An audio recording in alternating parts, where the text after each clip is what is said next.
Sayangnya Allah, sekali kita berbuat dosa hanya dicatat satu, tapi niat berbuat baik saja sudah dicatat satu kebaikan. Berbuat baik 10 sampai berlipat-lipat Allah membalasnya, karena Allah tahu peluang kita berbuat dosa lebih banyak.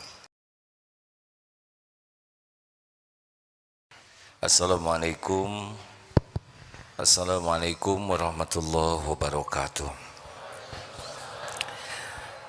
Alhamdulillahi rabbil alamin, alladzi khalaqal mauta wal hayata liyabluwakum ayyukum ahsanu amala wa huwal azizul ghafur.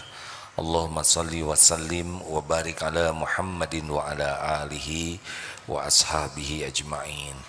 Ya Allah, Allahumma aftah lana hikmataka wansur alaina rahmataka ya dzal jalali wal ikram. Duhai Allah yang maha menatap, berkahi majlis ini, bukakan hikmah, bukakan ilmu yang manfaat. Allahumma a'inna ala dzikrika wa syukrik wa husni ibadatik. Tolonglah kami ya Allah, agar menjadi hamba yang selalu ingat padamu, selalu bersyukur padamu, dan bisa beribadah kepadamu dengan benar. Amin ya rabbal alamin. Sallallahu alaihi wasallam Muhammad. Hadirin, mohon maaf saya terlambat karena baru selesai diperiksa dokter. Alhamdulillah. Baik, 73 dulu ya. Barusan sudah? 73 belum? Oh ya, 73. Bismillahirrahmanirrahim. Kajian Al-Hikam nomor 73.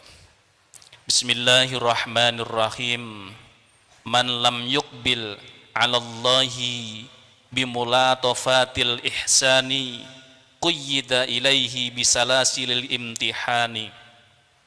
Siapa yang tidak suka menghadap ataupun mendekat kepada Allah dengan halusnya pemberian karunia Allah, maka akan diseret supaya ingat kepada Allah dengan rantai ujian ataupun bala. Siapa yang tidak menjadi dekat dengan Allah sesudah Allah memberikan banyak karunia, maka Allah akan menyeretnya dengan berbagai bala. Jadi begini hadirin, Allah subhanahu wa ta'ala pencipta kita, dialah Allah yang paling menyayangi ciptaannya dibanding siapapun juga. Orang tua sayang ke kita, tapi sayangnya Allah kepada hambanya tidak bisa ditandingkan dengan sayangnya orang tua. 1/100 sifat rahmat Allah dibagikan kepada seluruh makhluk, sehingga kita lihat induk ayam tidak menginjak anaknya, kita lihat binatang-binatang, ibunya binatang sampai rela dirinya jadi korban demi menyelamatkan anak. Nah, 1/100 sifat rahmat Allah dibagikan kepada seluruh makhluk, sudah begitu mempesona. Nah, Allah maha penyayang. Tidak ada yang lebih menyayangi kita selain Allah, pencipta kita. Itu penting. Dan Allah menginginkan kita jadi ahli sorga. Tidak ada yang paling menginginkan kita jadi ahli sorga selain Allah. Ini penting sekali, karena asal usul Nabi Adam dan nenek Hawa juga dari sorga. Allah berikan risalah Islam supaya kita bisa bahagia, bisa selamat, bisa mulia. Diberikanlah perintah dan larangan. Perintah-perintah Allah semuanya untuk kebaikan kita. Allah tidak ada untung sama sekali dari ketaatan kita. Semua ketaatan kita, in ahsantum li anfusikum wa in asatum falaha. Surat Al-Isra ayat 7. Jadi kalau kita berbuat baik itu untuk kita. Terlepas orang lain berterima kasih atau tidak, menghargai atau tidak, balas budi atau tidak, itu bukan urusan kita. Urusan kita adalah berbuat baik dengan ikhlas dan pasti untung. Dan kalau kita dilarang oleh Allah melakukan kemaksiatan, karena maksiat itu buruk untuk kita.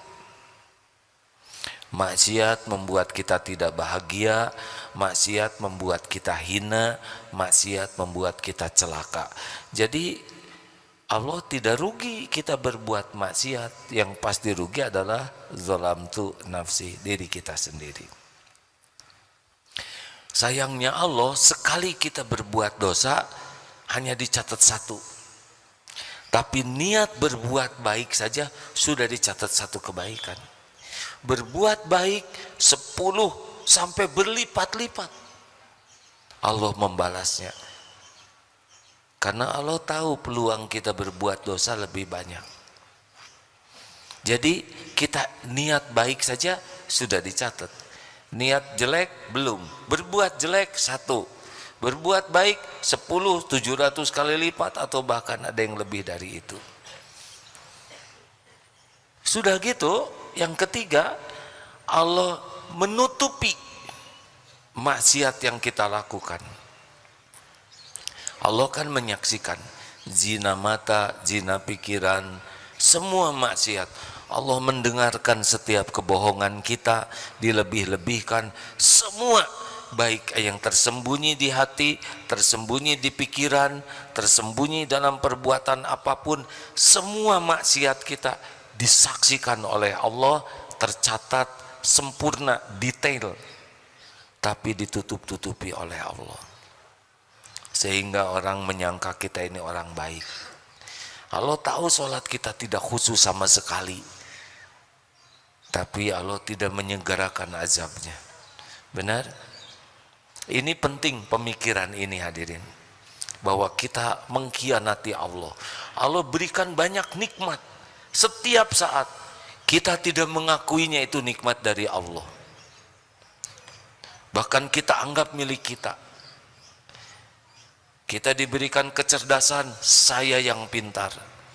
Kita diberikan kemampuan, saya yang kuat. Kita diberikan keahlian, saya yang ahli. Saya. Allah yang memberi, kita yang ngaku-ngaku. Tapi Allah tidak hilangkan ingatan kita seketika, padahal gampang bagi Allah. Tidak ada yang ahli kecuali Allah yang mengahlikan. Tidak ada orang kaya kecuali Allah yang memberikan kekayaan. Tidak ada orang yang cerdas kecuali Allah yang memberikan akal pikiran. Tapi sedikit yang mengakui semua itu adalah milik Allah, dari Allah. Ada lagi keburukannya, sudah tidak mengakui itu nikmat dari Allah, digunakan nikmat karunia Allah itu untuk mengingkari Allah. Coba itu, untuk maksiat. Mata dipakai zina, mulut pakai bohong, mikir pakai mikir dunia saja, kepintaran hanya untuk ngakalin. Bayangkan, sudah Allah kasih segala nikmat, dia tidak mengakui, bahkan dia gunakan untuk maksiat, tapi Allah masih tetap menutup-nutupi, memberi kesempatan tobat, dan kalaupun tobat diampuni dosanya. Fabi ayyi ala'i rabbikuma tukadziban, maka nikmat Tuhanmu manakah yang kau dustakan? Hadirin, kita harus mengetahui nih posisi kita tuh seperti apa. Dan Allah yang maha baik, kita tidak bisa membayangkan ya, kalau ada orang tua ngasih segala ke anak, diberikan sampai ke hal yang terkecil, tapi anak itu tidak mau mengakui pemberian orang tuanya. Di depan orang tuanya yang ngasih setiap saat, anak tidak mau mengakui ini adalah pemberian dari orang tua. Bahkan aku punya sendiri. Bahkan digunakan pemberian orang tua itu untuk membangkang kepada orang tua. Seperti apa kira-kira murkanya orang tuaan? Allah Subhanahu wa taala Maha Sabar. Kita tidak mengakui karunia Allah, kita mengaku-ngaku karunia Allah menjadi milik kita, kita gunakan untuk bermaksiat kepada Allah. Itu setiap waktu kita terjadi. Nah, Allah yang Maha Sabar tetap memberikan aneka nikmat. Nikmat terbesar yaitu ketika Allah memberikan kepada kita jalan untuk mengenal Allah. Itu nikmat sangat besar. Jadi kalau orang kenal Islam, alhamdulillah. Tapi mengenal sholat, tidak mengenal Allah, berarti sholatnya susah khusyuk. Tidak jarang sholatnya jadi riya. Nikmat besar, halus ketika kita bertemu dengan orang dan orang itu memperkenalkan kita kepada Allah. Ini nikmat besar, tidak bisa ditandingkan. Ini saya beri mobil listrik, orang senang sekarang karena BBM naik. Ini saya beri uang dolar lagi naik. Tapi semua itu belum menjadi karunia besar. Tapi jumpa dengan orang yang membuat kita jadi kenal kepada Allah, membuat kita jadi yakin kepada Allah, ini nikmat yang tidak ada tandingannya. Karena kedatangan Rasulullah SAW yang paling penting adalah membuat umat manusia mengenal Allah.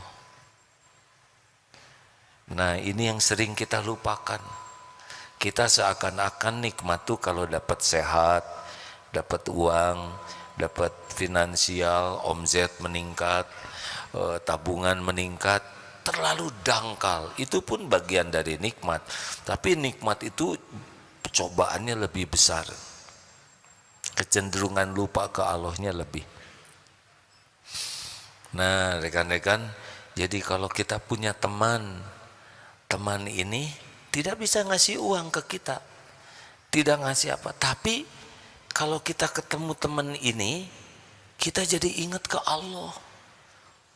Wah, gimana ya, kita udah berusaha, nanti jadi enggak, ya insyaallah, tenang saja. Yang penting kita luruskan niat, sempurnakan ikhtiar, biarlah Allah yang menentukan. Kalau baik untuk kita, Allah mudahkan. Kalau tidak baik, semoga tidak jadi. Tenang hati ini. Coba itu nikmat besar kita jumpa dengan seperti itu. Punya anak, bapak pusing nih, gimana tahun depan akan ada resesi, di Inggris saja sudah begitu repot. Curhat kata anak, Pak, tenang saja, resesi tidak resesi, yang membagikan rezeki hanya Allah. Tolong, resesi tidak resesi, yang mengaruniakan rezeki adalah Allah. Situasi apapun, tetap saja Allah yang menjamin. Allah mau memberi, mau menahan, mau mengambil, tidak apa-apa, semuanya jadi kebaikan kok Pak. Yang penting kalau diberi kita bisa syukur, ditahan kita sabar, diambil kita ridho. Karena yang paling penting itu bukan ada tidak adanya rezeki, tapi jadi amal atau tidak. Itu anak walaupun rankingnya jelek, misalkan matematiknya, biologinya, kalau anak bisa bicara begitu, itu nikmat besar. Nah, kita sering tidak peka bagaimana Allah memberikan nikmat, kita bisa mengenal Allah. Jadi kalau mau tahu nikmat terbesar dari Allah, yaitu kita mendapat jalan bisa mengenal Allah. Kalau hanya kenal dunia biasa saja, nggak ada apa-apanya ya. Tidak usah terkagum-kagum dengan ini jago ini ahli ini. Ya, itu nikmat juga, tapi biasa saja. Karena orang yang tidak punya iman juga bisa cerita itu. Tapi kalau cerita matematik, cerita fisika bisa membuat kenal ke Allah, itu guru berkualitas. Telah terjadi gempa akibat terjadinya lempengan bumi yang bergerak, ya itu hampir guru fisika cerita itu. Tapi kalau cerita begini, terjadi gempa terjadi dengan izin Allah. Syariatnya Allah menggerakkan lempengan bumi sehingga terjadi penumpukan dan terjadilah gelombang, dan itu menggetarkan, dan gempa itu terjadi pasti banyak hikmahnya. Kalau toh ada yang meninggal karena gempa, mungkin Allah memberikan syahid. Yang luka Allah gugurkan dosa, yang bangkrut atau habis Allah angkat derajat. Jadi cerita gempanya sama tuh, tetapi bisa membuat orang ingat ke Allah, itu nikmat besar. Ditipu, balas, laporkan. Kita kan punya saudara aparat. Ditipu, kenapa saya tertipu? Pasti ini terjadi dengan izin Allah, dan pasti mengandung kebaikan tertipu ini. Tidak ada musibah yang terjadi tanpa izin Allah. Mungkin pada waktu kita diberi kelapangan, kita merasa ini hebat saya, ini jerih payah saya, ini ide saya, ini gagasan saya, ujub. Sudah menuhankan dirinya. Allah kasih kemudahan dunia, lupa, ambil saja oleh Allah, baru ingat ke Allah. Mana yang mahal, dapat untung atau tertipu? Jawab, mana yang lebih baik, untung besar atau tertipu? Jawab, mana yang lebih baik, dapat untung besar atau tertipu? Saya tahu saudara bingung, menyebut untung takut salah, nyebut tertipu takut terjadi.